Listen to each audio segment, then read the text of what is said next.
श्रावण महीना। सुंदर पार्थिव शिवलिंगों का पूजन का महत्व हमारे यहाँ शिव महापुराण में वर्णन किया गया है। शिव महापुराण के पार्थिव पूजा महत्व में गीता प्रेस गोरखपुर की शिव महापुराण के 73वें पृष्ठ में भगवान शंकर के पार्थिव लिंग का पूजन का महत्व बताया गया है। आओ आज हम पाठ में भगवान शंकर के पार्थिव पूजन के महत्व को समझते हैं। सूत जी बोले, महर्षियों, पार्थिव लिंगों की पूजा कोटि कोटि यज्ञों का फल देने वाली है। कलयुग में लोगों के लिए शिवलिंग पूजन जैसा श्रेष्ठ दिखाई नहीं देता है। यहाँ पर सूत जी महर्षियों को वर्णन कर रहे हैं कि कलिकाल के अंतर्गत यदि पार्थिव लिंग का निर्माण किया जाए और पार्थिव लिंग का पूजन किया जाए तो वो निश्चित ही हमें फल देता है।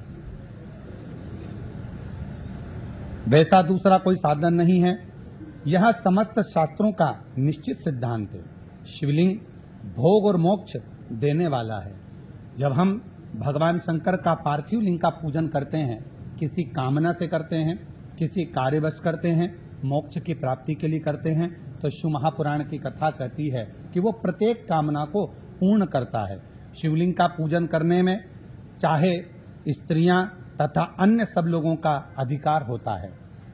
हम ज्यादातर लोग कहते हैं कि स्त्रियां शिवलिंग का पूजन नहीं कर सकती या भगवान शंकर का अभिषेक पूजन नहीं कर सकती, पर यहाँ पर स्वयं सूत जी बोल रहे हैं कि शिवलिंग का पूजन करने में स्त्रियों का तथा अन्य सब लोगों का अधिकार है। द्विजों के लिए वैदिक पद्धति से शिवलिंग का पूजन करना चाहिए। अगर ब्राह्मण शंकर भगवान का शिवलिंग का अभिषेक पूजन कर रहे हैं तो उनको वैदिक रीति से करना चाहिए, परंतु अन्य लोगों के लिए वैदिक मार्ग से पूजा करने की सम्मति नहीं है। यदि साधारण व्यक्ति है, कोई अन्य व्यक्ति है, जिस भाव से भगवान शंकर के पार्थिव लिंग का पूजन करना है वो कर सकता है। उसमें उसको जरूरी नहीं कि वैदिक पद्धति से ही करेगा।